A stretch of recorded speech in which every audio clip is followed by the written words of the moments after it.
নমস্কার, আমি ইন্দ্রাণী। শুরু করছি আজকে। কারোর পথ চলায় আনন্দ, কারোর গানে গানে আনন্দ, কারোর কেবল চব্য চস্য লেজ্জ পেও পেলেই আনন্দ, কারোর গড়ায় আনন্দ, কারোর ভাঙায় আনন্দ। আমাদের সিপিএম এর ভাঙায় ভারী আনন্দ। আমাদের কথায় উঠবে বসবে, না হলে সরকার ভেঙে দেব, মনে আছে? ভাঙতে পারেননি, উল্টে নিজেদের ঘটি হারিয়েছে, সে অন্য কথা। সেই সিপিএম গতকাল থেকে উল্লসিত। গতকাল থেকেই তারা উল্লাস উল্লাস বলে নাচানাচি করেছেন।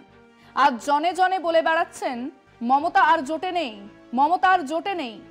এমনকি যে দল মাত্র কদিন আগেই বলছিল তৃণমূল আর কংগ্রেসের জোট সম্ভাবনা থাকলে আমরা রাহুল গান্ধীর পদযাত্রায় সামিল হব না, তারাই কাল তড়িঘড়ি জানিয়ে দিয়েছেন আমরা যাচ্ছি। এই ইন্ডিয়া জোটের বেশ কিছু ফল্ট লাইন ছিল, আছে। আমরা এ নিয়ে বার কয়েক আলোচনাও করেছিলাম। প্রথম ফল্ট লাইন কেরালা সিপিএম, যেখানে লড়াই সিপিএম কংগ্রেসে, কাজেই কোনো বোঝাপড়া হওয়াটা প্রায় অসম্ভব। দ্বিতীয় ফল্ট লাইন আম আদমি পার্টি। দিল্লি, পাঞ্জাব বা গুজরাটে আপের জনভিত্তি তো বিজেপির ভোট কেটে নয়, কংগ্রেসের ভোট ব্যাংকে ফাটল ধরিয়েই আপের উত্থান। কাজেই আপ কংগ্রেস জোট বেশ অসুবিধে। তৃতীয় ফল্ট লাইন হলো তৃণমূল। এমনিতে কংগ্রেস আর তৃণমূল জোট হবার কোনো নীতিগত সমস্যা নেই, কিন্তু সমস্যা কংগ্রেস বাম জোটে এবং অধীর চৌধুরীর মতো নেতাদের। এখানে হয় তাদের তৃণমূলের হাত ধরতে হবে, না হলে সিপিএম এর। অধীর চৌধুরী বা দীপা দাশমুন্সির ব্যক্তিগত সমস্যার জন্যই তাদের পছন্দ বাম। কাজেই বাংলায় কংগ্রেস আর তৃণমূল জোটে সমস্যা তো ছিলই। চতুর্থ ফ্রন্ট লাইন সমাজবাদী দল। যদিও সে উত্তরপ্রদেশে কংগ্রেসের এক অবস্থা খুব খারাপ, দুই কোনো বড় শরিকের সঙ্গে জোট নেই, তিন ওখানে অধীর চৌধুরী বা দীপা দাশমুন্সির মতো নেতা নেই। সেই ফল্ট লাইনের সমস্যা কি সলভড, সমাধান হয়ে গেছে? না, হয়নি, বরং এই বাংলায় তারও জটিল হচ্ছে। অথচ পাগলের গোবদে আনন্দ, সিপিএম উল্লসিত, আর সেটাই বিষয় আজকে। কমরেড সেলিম সহ সিপিএম এর আনন্দের হিল্লোল, ইন্ডিয়া জোট ভেঙেছে। স্ববিরোধী সিপিএম ভোট যত এগিয়ে আসবে ততই তাদের এই রূপ প্রকট হয়ে পড়ছে, আরও পড়বে। জাতীয় স্তরে তাদের নিজস্ব ঘোষিত সুস্পষ্ট নীতি রয়েছে, তা দলের পার্টি কংগ্রেসে গৃহীত লাইন, কিন্তু কার্যক্ষেত্রে তার কোনো ভূমিকা নেই। সমালোচকদের মতে কমিউনিস্ট লবজে, যাকে বলে লুম্পেন, সিপিএম এর রাজনীতি বস্তুত তাই। যেখানে যেটা সুবিধা হয় সেটাই সেখানে নীতি বলে চালাতে হয় সিপিএমকে।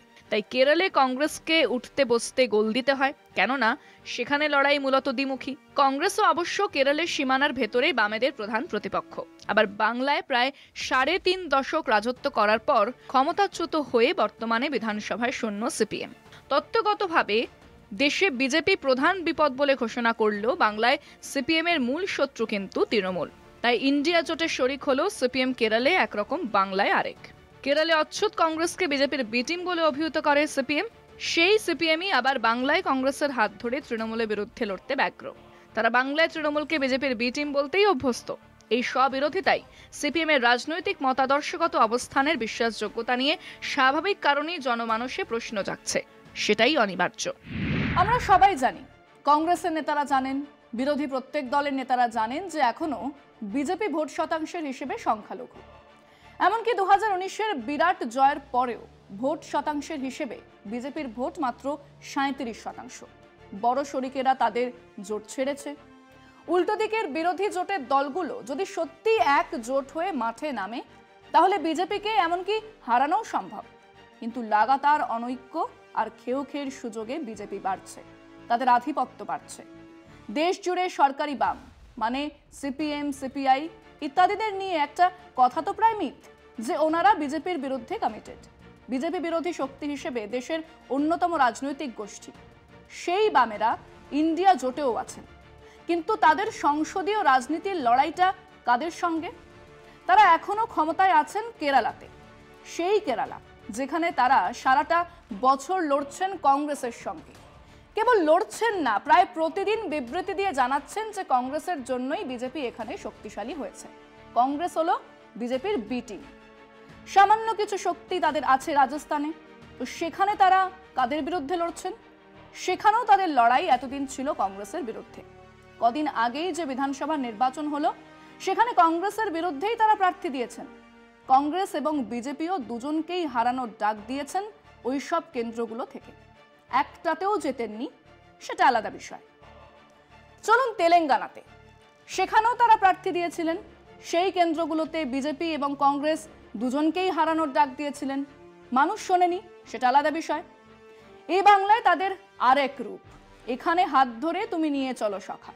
তত্ত্বগতভাবে যে দল বিজেপির বিরুদ্ধে, সেই দল মাটিতে দাঁড়িয়ে কেরালাতে কংগ্রেসের বিরুদ্ধে, রাজস্থান, কর্ণাটক, তেলেঙ্গানাতে কংগ্রেস আর বিজেপির বিরুদ্ধে, বাংলাতে তারাই তৃণমূল আর বিজেপির বিরুদ্ধে। কি অদ্ভুত পরস্পর বিরোধী স্লোগান।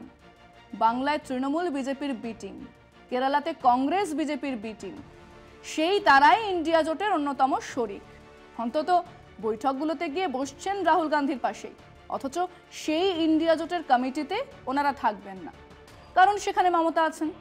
ওদিকে এই সেদিনে বিজেপির হাত ধরে মুখ্যমন্ত্রী হওয়া নীতিশ কুমারের হাত ধরতে তাদের কোনো অস্বস্তি নেই। এরকম এলোমেলো স্ববিরোধী রাজনীতির জন্যই সংসদীয় রাজনীতিতে শূন্যে গিয়ে ঠেকেছেন। তবুও সেই স্ববিরোধিতা নিয়েই চলেছেন, কোর্স কারেকশনের কোনো চেষ্টাও নেই। আমরা আমাদের দর্শকদের প্রশ্ন করেছিলাম, সিপিএম কেরালাতে কংগ্রেসকে বিজেপির বি টিম বলে, আবার এই বাংলায় তারা তৃণমূলকে বিজেপির বি টিম বলে আর কংগ্রেসের সঙ্গে জোটে যায়। এই স্ববিরোধিতা নিয়ে আপনাদের মতামত কি? শুনুন মানুষজন কি বলেছেন।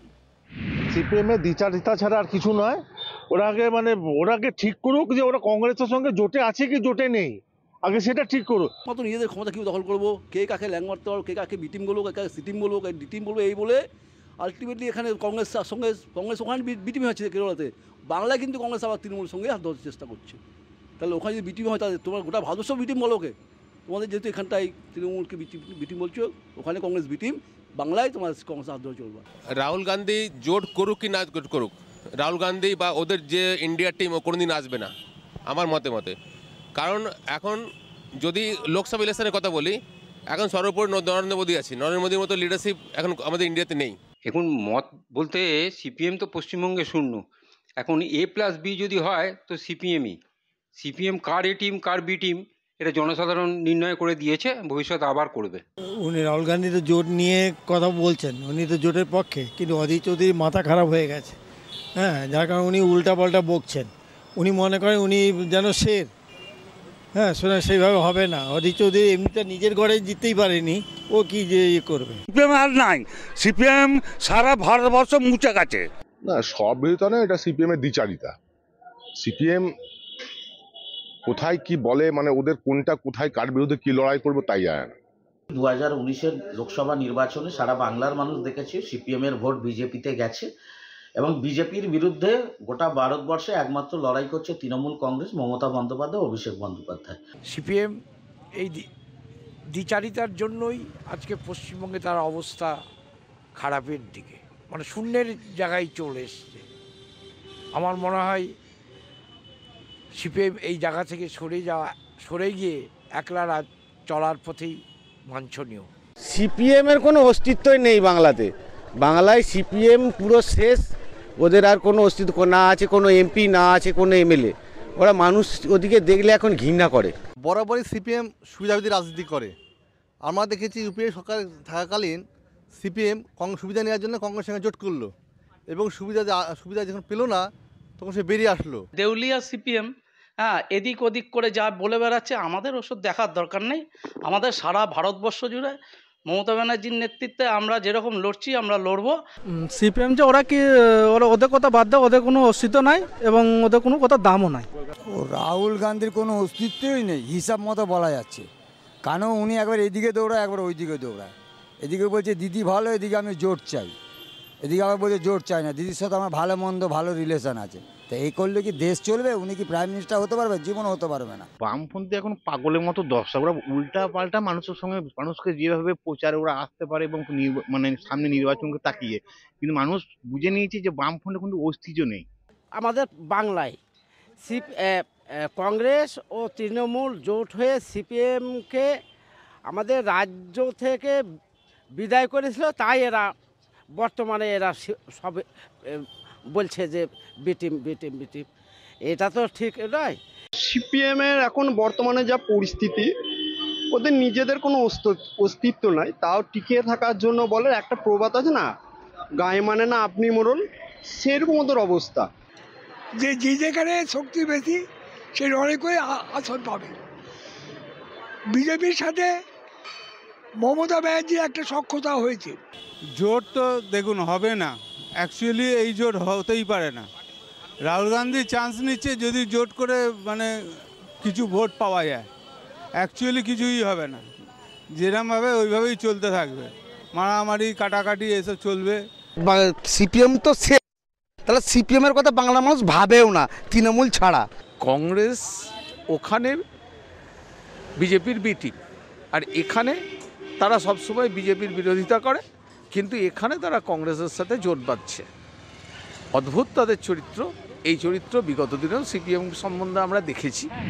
ইন্ডিয়া জোট বিজেপি বিরোধী মানুষজনের মধ্যে এক অভূতপূর্ব সাড়া জাগিয়ে উঠে এসেছে, কিন্তু সেই বেঙ্গালুরু এবং তারপর দিল্লি বৈঠকের পর থেকেই সমানে বিভিন্ন ফাটলগুলো মেরামত করার বদলে সেগুলো যাতে আরও বড় হয়, যাতে আরও নতুন ফাটল ধরে, তার জন্যই চেষ্টা করে যাচ্ছেন কিছু দল, কিছু নেতা।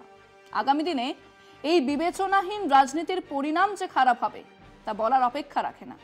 যে বামেদের কাছ থেকে এই সময় সবথেকে বেশি দায়িত্ব জ্ঞানের আশা করা যেত, তারাই সবচেয়ে বড় কাণ্ডজ্ঞানহীনতার পরিচয় দিয়ে চলেছেন। ইন্ডিয়া জোট ভাঙছে, অন্যতম শক্তি তৃণমূল সমেত আরও কিছু আঞ্চলিক শক্তি সরে দাঁড়াচ্ছে। কমরেড সেলিম আনন্দিত, উল্লাসে ফেটে পড়ছেন। আজকে পর্যন্তই। দেখতে থাকুন কলকাতা টিভি, রাত দিন 7 দিন।